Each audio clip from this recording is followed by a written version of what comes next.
Baik. Bismillahirrahmanirrahim. Assalamualaikum warahmatullahi wabarakatuh. Salam sejahtera untuk kita semua. Jadi berjumpa kembali kali ini di mata kuliah Sistem Pakar. Nah, untuk di pertemuan pertama kita akan membahas dulu terkait pengantar Sistem Pakar. Jadi Sistem Pakar itu adalah sebuah program komputer di mana dia meniru kecerdasan manusia dalam suatu keahlian tertentu. Jadi, dalam Sistem Pakar, dia berbicara secara general, tapi lebih spesifik atau dalam suatu kepakaran. Nah, di penjelasan kali ini kita akan membahas terkait konsep dasar, karakteristik, komponen, dan aplikasi Sistem Pakar di dalam berbagai bidang. Berikutnya kita belajar terkait pengertian Sistem Pakar. Jadi pertama untuk definisi dulu, yaitu program komputer yang meniru kemampuan dalam seorang ahli. Jadi harus pakar tertentu yang kita ambil knowledge-nya atau pengetahuannya, kemudian kita tiru. Kemudian dalam proses meniru, kita menggunakan basis pengetahuan yang dia miliki, kemudian mesin penelusurannya atau cara dia dalam mengambil kesimpulan, fakta, atau sebuah keputusan-keputusan. Nah, contohnya seperti apa? Misal itu ada yang namanya diagnosa medis ya, biasa digunakan di rumah sakit, biasanya dokter, berarti dalam hal ini ahlinya. Kemudian ada rekomendasi finansial untuk ahli keuangan dan ada troubleshooting mesin ya, seperti engineer dan sebagainya. Jadi intinya Sistem Pakar itu dia mengambil pengetahuan, pengalaman dari si ahli kemudian diterapkan ke dalam sebuah sistem ataupun aplikasi. Berikutnya di sini ada sejarah singkat dari Sistem Pakar ya. Jadi mulai dari tahun 1960-an itu awalnya adalah dari Dendral dan Maysin gitu ya. Nah, di Dendral itu contohnya adalah menggunakan analisis kimia. Kemudian yang di sini ada MYCIN itu adalah untuk bisa mendiagnosa infeksi bakteri. Kemudian dari tahun 60-an lanjut di tahun 1980, di mana Sistem Pakar sudah merambah ke bidang industri ya, dan juga bisnis. Jadi ketergantungan kepada para ahli itu hanya di saat kita mau menggunakan knowledge base-nya, kemudian kita terapkan di dalam sebuah aplikasi sehingga nantinya mereka akan punya kemampuan yang hampir mirip dengan si pakar itu sendiri. Nah, kemudian untuk saat ini Sistem Pakar sudah mulai berkolaborasi dengan kecerdasan buatan ya. Contohnya adalah seperti chatbot dan beberapa sistem rekomendasi yang kalau kita masukkan beberapa kriteria yang kita inginkan, kemudian dia akan memberikan rekomendasi, keputusan atau alternatif pilihan yang nantinya bisa kita pilih. Berikutnya di sini adalah karakteristik Sistem Pakar. Kita harus tahu dulu ciri khas dari sebuah Sistem Pakar. Yang pertama, Sistem Pakar itu harus ahli di bidang tertentu. Itu ahli. Jadi dia tidak bisa semuanya bisa gitu ya. Tapi hanya di satu bidang, di skill-skill tapi yang sangat terspesialisasi gitu. Jadi kalau medis ya dia hanya medis saja, kalau teknik ya dia teknik saja. Kemudian untuk basis pengetahuan yang dimiliki oleh Sistem Pakar itu berisi kumpulan fakta atau kondisi real yang telah terjadi. Nah, kemudian fakta ini akan diolah menggunakan aturan if then ya. If A and B then C seperti itu ya. Nah, kumpulan fakta ini kemudian digabungkan dengan pengalaman-pengalaman yang dimiliki oleh si pakar. Jadi pengetahuan base yang didapat misalnya dari jurnal, dari buku, dan dari beberapa referensi gitu ya. Nah itu kemudian digabungkan dengan pengalaman si pakar. Kemudian agar bisa dipahami oleh si pengguna, maka sistem pakar ini harus punya modul penjelasan atau explanation atau kemampuan dia dalam menjelaskan sesuatu dengan bahasa yang lebih mudah dipahami oleh pengguna. Jadi dia akan menjawab mengapa keputusan itu harus dibuat gitu ya. Keperluannya apa, kepentingannya apa, yang secara rasional. Kemudian how gitu, bagaimana cara keputusan tersebut dibuat. Yaitu hal-hal yang seperti itu kadang-kadang kita akan menanyakan ya kepada seorang ahli, kenapa ini terjadi, mengapa, kemudian bagaimana ini bisa terjadi, sehingga nanti bisa menghasilkan keputusan yang secara jelas. Berikutnya di sini ada domain spesifik ya, atau wilayah domain. Yang pertama kita harus ada batasan, ada limit ya. Jadi kalau misalnya dia memang pakar di bidang teknik, ya dia hanya akan mampu bekerja di bidang tersebut. Jadi tidak bisa bekerja di luar bidang yang dirancang. Hal ini tentu karena seorang yang ahli biasanya sangat spesifik bidang kerjanya. Kemudian yang kedua ada yang namanya keahlian. Jadi keahlian itu dia punya skill, pengetahuannya mendalam dalam satu bidang. Oke, semuanya bisa, tetapi untuk spesifikasinya hanya bidang tertentu. Misalnya dokter ya. Dokter itu kan sebenarnya pakar di bidang kesehatan. Kemudian nanti dia ada spesialis ya, misalnya penyakit dalam seperti itu. Jadi spesialis paru, spesialis jantung gitu. Jadi keahliannya hanya dalam satu bidang tertentu. Kemudian ada fokus, ya fokus ya bidangnya lebih spesifik, apakah medis, ya kesehatan, ataukah teknik, ataukah keuangan. Nah, intinya gini, sistem pakar itu berdasarkan kemampuan dan pengetahuan serta pengalaman dari ahli. Jadi semakin spesifik atau semakin sempit domainnya, maka sistemnya itu akan semakin bagus atau semakin efektif. Berikutnya di sini ada basis pengetahuan. Basis pengetahuan itu ada 3, ada fakta, ada aturan, dan pengalaman. Jadi fakta itu memang data real yang ada yang sudah dimiliki sebelumnya. Kemudian aturan itu adalah hal-hal yang mengkoneksikan atau menghubungkan dari fakta itu dengan kondisi real yang terjadi saat ini. Kemudian ada pengalaman. Jadi pengalaman itu sama sebenarnya seperti suatu pengetahuan juga, tapi dari hal-hal sebelumnya gitu. Jadi sudah dilakukan tindakan, sudah ada kejadian, kemudian jadilah sebuah pengalaman yang bisa diimplementasikan apabila terjadi masalah atau ada kegiatan-kegiatan yang harus dilakukan saat ini. Berikutnya ini adalah mesin inferensi atau yang dinamakan mesin penelusuran. Tadi kalau kita itu namanya yang if then else ya. Jadi langkah pertama itu kita harus input data dulu. Input data itu kita memasukkan data. Kita terima segala macam data, fakta, informasi dari berbagai sumber. Kemudian kita cocokkan pola, kita sesuaikan aturannya.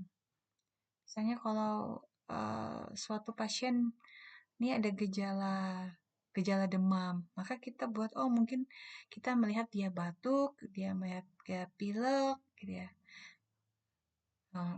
Pola yang cocok atau rule yang cocok gitu ya. Nah, itu bisa sesuai dengan data yang dimasukkan. Kemudian kalau sudah cocok, kemudian kita bisa tinggal evaluasi rule-nya. Apakah aturan tersebut cocok bisa kita gunakan untuk memproses data yang sudah kita terima tadi. Nah, berikutnya tinggal kita mau tahu solusi apa nih yang harus kita ambil di kesimpulan. Misalnya kalau di bidang medis ya kita akan tahu ini dia penyakitnya apa berdasarkan gejala ya. Kemudian kita akan tahu rekomendasinya harus tindakannya apa, resep obatnya seperti apa. Nah, tindakan-tindakan seperti itu akan muncul di kesimpulan. Kemudian ini ada modul penjelasan atau explanation modul ya di beberapa buku. Jadi karakteristik yang penting itu pertama dia harus transparan. Si user itu harus tahu apa alasan si keputusan itu diambil, gitu. Sehingga kalau orang sudah tahu alasan di balik itu, kita bisa lebih percaya terhadap hasilnya. Kemudian ada pertanyaan why, kenapa? Kenapa kita harus seperti ini? Kenapa kita harus ambil tindakan seperti ini? Kenapa kesimpulannya kok jadi seperti ini? Nah, itu supaya si user atau pengguna juga tahu, oh proses penelarannya seperti ini. Kemudian ada pertanyaan how, bagaimana. Bagaimana hal itu bisa mempengaruhi kesimpulan? Aturannya bagaimana? Bagaimana awal mula itu terjadi? Bagaimana hal ini nanti mau dilakukan? Prosesnya bagaimana? Nah, kesimpulan-kesimpulan itu harus lengkap ada di penjelasannya. Jadi transparan, terbuka ya sehingga pengguna juga bisa menerima dengan mudah, kemudian kepercayaan juga meningkat. Berikutnya kita ke komponen utama sistem pakar ya. Jadi di sistem pakar itu ada 5 komponen utama yang menjadi ciri khas, sehingga kalau ada kelima komponen ini ya berarti memang sudah pasti itu adalah sistem pakar. Yang pertama harus ada basis pengetahuan. Basis pengetahuan ini dia simpan data, dia simpan rule, dia simpan experience ya. Jadi digabung semuanya. Dia sudah baca dari jurnal, referensi, buku, kemudian digabungkan dengan pengetahuan-pengetahuan dan pengalaman-pengalaman dia sebelumnya. Kemudian yang kedua ada mesin inferensi dari data-data yang kita sudah punya tadi, kemudian kita analisis kira-kira sesuai tidak ya gitu.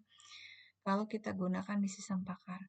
Kemudian ada yang namanya antarmuka pengguna. Ini adalah kalau di kita user interface ya. Jadi kita masukkan knowledge base-nya di back end, kemudian di front end-nya supaya si pengguna juga bisa lebih mudah menggunakan sistem pakar kita. Yang keempat ada yang namanya modul penjelasan, supaya kita bisa kasih penjelasan yang logis. Ini kesimpulan, ini penjelasannya logis ya, bisa diterima, bisa masuk akal, dan bisa dipercaya. Kemudian yang terakhir ada yang namanya akuisisi pengetahuan. Akuisisi itu kita menggabungkan pengetahuan. Jadi misalnya ada kesulitan, ada yang tidak kita ketahui atau kurang yakin, maka kita bisa menambahkan pengetahuan-pengetahuan kita itu dengan pengetahuan pakar lain. Atau kita tambah lagi dari referensi, atau kita tambah lagi secara jurnal. Jadi komponen-komponen utama itu ada basis, ada mesin inferensi, ada yang terbuka pengguna, ada modul penjelasan, dan proses akuisisi si pengetahuan yang sudah kita terima. Berikutnya ini adalah aplikasi contoh ya, sistem pakar di dalam bidang kesehatan. Nah, ini ada MYCIN ya, MyCIN ya. Jadi ini sempakar yang klasik untuk diagnosa. Dulu kita mau lihat penyakit-penyakit yang berdasarkan infeksi dari bakteri. Kemudian ada juga yang kita mau misalnya mau rekomendasi pengobatan apa sih yang cocok untuk pasien kanker gitu ya, menggunakan IBM Watson Oncology. Kemudian kalau udah sekarang di saat ini udah secara diagnostik modern ya, kita pakai analisis citra medis atau ronsen, kemudian kita tinggal melakukan diagnosis.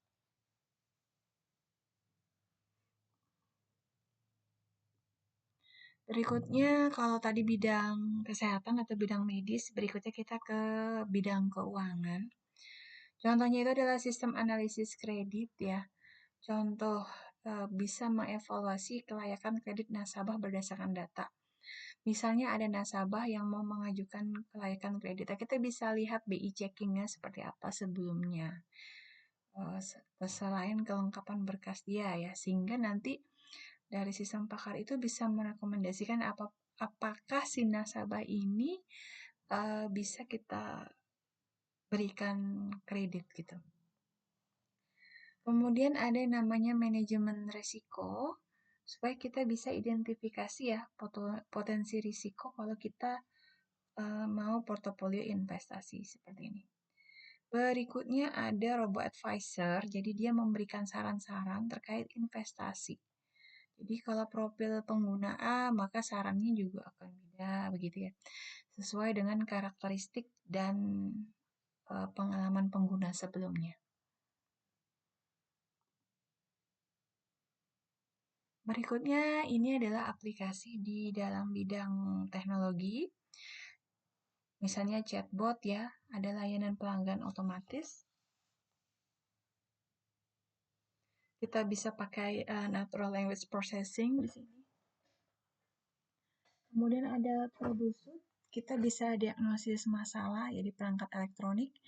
Kita tinggal masukkan gejala-gejalanya, nanti dianalisis, maka keluar kendalanya atau masalahnya seperti apa, lengkap dengan simpulan saran rekomendasi tindakan apa yang harus dilakukan. Berikutnya kita ada desain produk. Dia biasanya membantu insinyur dalam memproses desain yang sangat kompleks dengan keperluan yang sangat rumit A, B, C, D, E gitu ya. Maka bisa tuh desain produknya dibuat custom sesuai dengan keinginan customer. Nanti insinyurnya bisa dapat insight dari si aplikasi sistem pakar.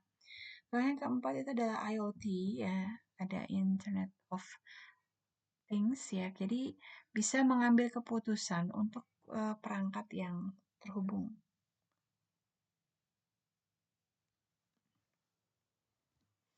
Biasanya kalau IoT itu perangkat keras ya. Ini ada sistem pakar versus sistem konvensional. Jadi kalau yang pertama perbedaannya itu adalah di basis keputusan ya. Kalau di pakar dia menggunakan pengetahuan ya dari referensi, dari jurnal, dari buku, kemudian menggunakan logika inferensi, dan else. Sementara kalau konvensional dia gunakan algoritma yang terstruktur gitu. Jadi hanya berdasarkan apa yang dia ketahui saja.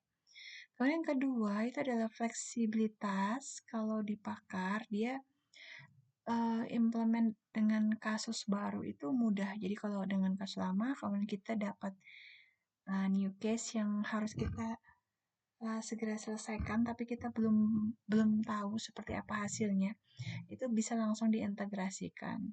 Sementara kalau konvensional ya dia kaku saja sesuai coding. Jadi kalau jika batuk dan pilek maka demam, ya dia hanya sesuai coding. Padahal belum tentu ya, misalnya jika batuk dan pilek itu demam, bisa jadi kan tidak.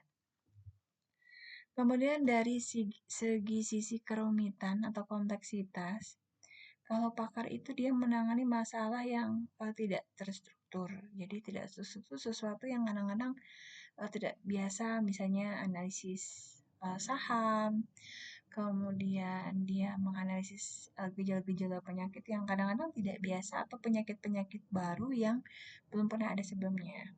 Sementara kalau konvensional itu masalah yang memang sering terjadi. Maksudnya kalau di kesehatan ya ada data di rekam medik ya hanya itu saja yang biasanya dia gunakan atau dia buat. Nah, untuk aktivitas pembelajaran kita meliputi ceramah interaktif, kemudian kita ada diskusi kelompok, kemudian ada tugas juga untuk meringkas dari buku referensi agar mahasiswa juga bisa membaca sebelum dan sesudah proses pembelajaran.